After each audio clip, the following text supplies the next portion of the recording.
In this episode of Micromatic, I'm going to teach you how to manually focus mirrorless cameras. Before I got into Micro Four Thirds, I had a DSLR camera, kind of like this, but quite a bit newer. And I gotta be honest, every time I tried to manually focus that camera, I screwed it up. I was afraid of manual focus because I never got it right through the optical viewfinder that came with my DSLR. So when I got into Micro Four Thirds, I didn't really plan on doing a whole lot of manual focus. I was a little afraid of it. But I've actually found that mirrorless cameras like Micro Four Thirds come with some really cool tools that make manual focus not scary at all. It's just kind of a matter of learning the proper workflow and learning how to use the tools that these cameras come with. So the first tool I'm going to tell you about is focus peaking. And this is a tool that comes on most modern mirrorless cameras. One of my cameras, I have two Micro Four Thirds cameras. One of them, my EP5, has focus peaking on it. And it was in fact one of the features that drew me to this camera.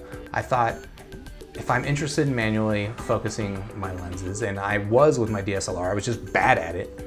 If I'm interested in doing that, and there's this technique or this tool called focus peaking, I want a camera that has it. What focus peaking does is, when it's enabled, it puts a colored outline around the bits of your image that are in focus. And you're gonna see this on the digital displays that you get with modern mirrorless cameras. You're gonna see it on either the back screen, or you're gonna see it on the electronic viewfinder. And so, as you're focusing a lens with focus peaking enabled, like I mentioned, you're gonna see a colored outline. Actually on my camera, it's a white outline. And it kind of, it's like a fuzzy, I don't even know really how to describe it, so I'll just show you in my video. But this outline shows you, it's like a cheat sheet for what's in focus. You don't really have to guess. There's a white or colored focus peaking pattern happening that tells you, hey, this bit right here, this bit's in focus. And it's pretty useful. The real benefits of focus peaking are, one, it takes out the guesswork, but two, it's also a really fast way to manually focus your lens. Usually when you opt to use manual focus, you're kind of sacrificing speedy focus because autofocus is so fast. And okay, even with focus peaking, you're not likely to outfocus something like the Olympus 45mm lens when it's set to autofocus, but compared to traditional methods of manual focus, it's pretty quick because it's easy to see where that white or colored outline is on your image, right? You can pull up your camera, you can point it, you can twist the focus ring, and very quickly you're gonna see exactly what you have in focus. Now, like I mentioned, focus peaking is a feature that really attracted me to the camera that I bought. But I gotta be honest, I actually don't use focus peaking that much anymore. And that's because I found better ways to manually focus my lenses. Now, this next technique involves two tools that are probably built into your mirrorless camera. They're built into both of mine. So now one is a touch screen, right?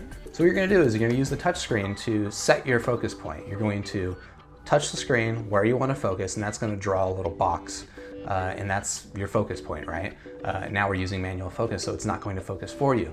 The other tool we're gonna use is the magnify tool. And this is built into both of my Olympus cameras, but I've also had a Panasonic body before, and that had a very similar feature. So once you've set your focus point, you wanna magnify it. And what that's gonna do is it's gonna take that small little area of the screen where you've drawn your box, right? Your focus point, and it's gonna fill the screen with just that portion of the image. It's basically going to give you a really super close version of it, right? And so with this super close version of the image, it's gonna be really easy to tell what's in focus and what's not. So my technique is I just touch the screen where I wanna focus, I zoom in with the magnify button, and then I spin the focus ring on the lens to get exact focus.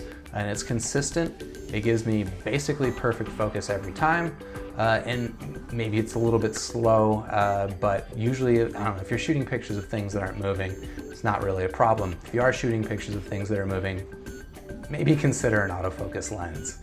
Now, one note on this technique is that stabilization helps quite a bit. And you can have either stabilization in your camera lens or stabilization in your camera body. But either way, it's gonna be super helpful for when you magnify that small portion of the image, right? It's kind of like using telephoto.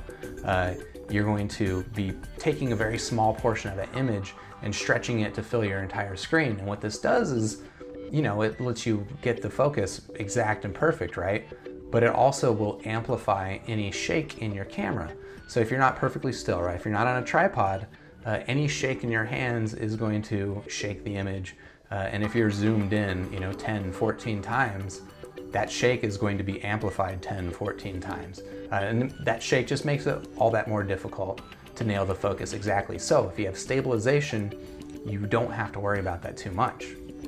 Now you might be wondering, why would I ever manually focus a lens? My camera, my lenses have autofocus. Isn't that what it's there for? And sure, most of the time you don't need to manually focus your lens. But there are times when manual focus is in fact superior to autofocus. So now the first reason why you might manually focus your lens is maybe you have a lens like this, which is only manual. This is an adapted lens, which is made for another system. I've adapted it to work on my mirrorless cameras, and it doesn't have autofocus. So if I want things in focus, I kind of have to manually focus. All right, so even if your lens supports autofocus, there are times where manual focus is still superior. Take, for example, low light situations. If you're indoors and shooting pictures, a lot of the times the autofocus mechanism in your camera is going to have trouble. If there's not enough light for the camera to get a good estimation of what's in focus, it's just kind of going to hunt back and forth, and it'll either be slow or it'll be inaccurate, or maybe it's just kind of annoying. And in situations like these, manual focus can be quite useful. The other times where manual focus is really important is when you need to be super precise. When you're dealing with lenses that have very narrow depth of field, you've got a wide aperture, or perhaps you're doing macro photography and you're zoomed in really close, this narrow depth of field becomes a challenge with autofocus. Autofocus will oftentimes focus on the wrong thing. Take, for example, this picture of a snake that I took right around the time when I first started getting into Micro Four Thirds cameras. I kind of liked this picture of the snake. It was kind of cool. I got to get really close to it, and I used autofocus. My lens said that it was in focus, but when I went and looked at the image closely, I actually saw that it focused on the back of the snake's head and not the snake's eyes. If this picture had focused properly on the eyes, it would have been a much more interesting photograph. As is, it's an okay photograph with the wrong focus. When I got a chance to shoot another picture of a similar snake in the same area, this time I used manual focus, and I was able to use that magnify technique to zero in on the snake's eyes and just exactly nail that focus right where I wanted it to be. To me, this is a much better picture, and I don't have any regrets about the focus. Now, I hope that's helped you become less afraid of manual focus, or at least less afraid than I used to be. If I hadn't been afraid of manual focus, maybe I would have nailed the focus on that snake the first time, or maybe I would have gotten into vintage camera lenses before I did. Having the skills to manually focus your camera is going to open up a lot of possibilities in your photography, and I hope that I've helped you learn that. If this video has helped you, maybe consider hitting the like button down below, and if you want more videos like this, subscribe to the channel, and I'll introduce you to my cat. I'll see you next time on the next episode of Micromatic.